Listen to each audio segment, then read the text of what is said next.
উদ্দেশ্যমূলকভাবে ছাত্রদলের উপর দোষ চাপানো হয়েছে বলে অভিযোগ করেছেন ছাত্রদল নেতারা। শুক্রবার বিকেলে নয়াপল্টনে বিএনপি কেন্দ্রীয় কার্যালয়ে সংবাদ সম্মেলন করে ছাত্রদলের পক্ষ থেকে এ অভিযোগ করা হয়।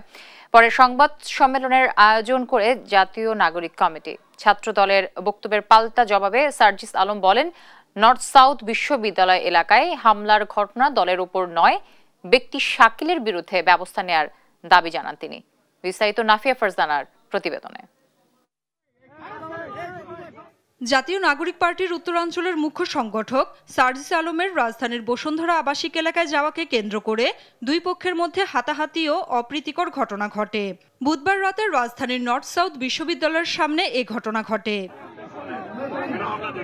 পরে সার্জিস আলম তার ভেরিফাইড ফেসবুক আইডিতে অনাকাঙ্ক্ষিত ঘটনায় ছাত্রদলের সম্পৃক্ততার বিষয়টি উল্লেখ করে পোস্ট দেন। বিষয়টি নিয়ে শুক্রবার বিকেলে নয়াপল্টনে বিএনপির কেন্দ্রীয় কার্যালয়ে জরুরি সংবাদ সম্মেলন করে জাতীয়তাবাদী ছাত্রদল।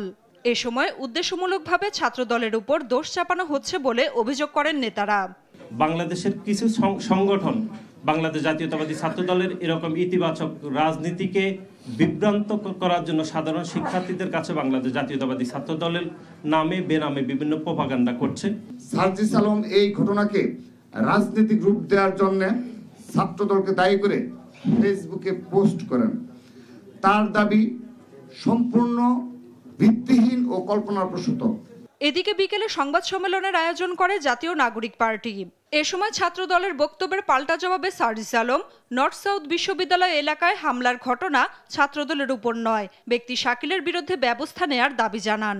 এই দায় আমি কখনো আমার জায়গা থেকে পুরো ছাত্রদলকে দিই না এবং দিব না, কিন্তু তিনি যেহেতু ছাত্রদলের পোস্টেড এবং তিনি এই ছাত্রদল নামক যে বাংলাদেশের যে প্রতিষ্ঠানটি রয়েছে, সংগঠনটি রয়েছে, এটিকে প্রশ্নবিদ্ধ করেছেন তার কাজের মধ্য দিয়ে, তো ছাত্রদলের অবশ্যই তার বিরুদ্ধে এই সাংগঠনিক ব্যবস্থাটি নেওয়া উচিত।